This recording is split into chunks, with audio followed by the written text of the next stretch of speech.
Welcome back to our channel. So today in this video we are going to discuss about how to change currency on Facebook Marketplace. So without wasting much of our time, let's get straight into the video. So to do this, it's really simple. All you gotta do is simply tap open your Facebook app.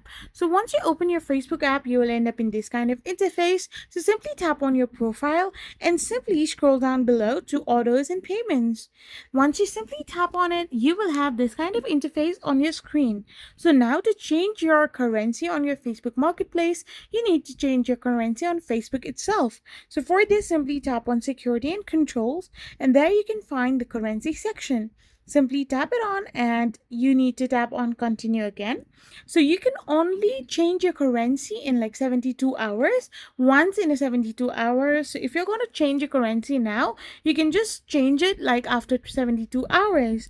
So from here, you can simply change your currency on Facebook Marketplace. I hope you found this video helpful. So don't forget to hit that subscribe button and do give us a thumbs up. We will be back again with more informative videos. Thank you for watching.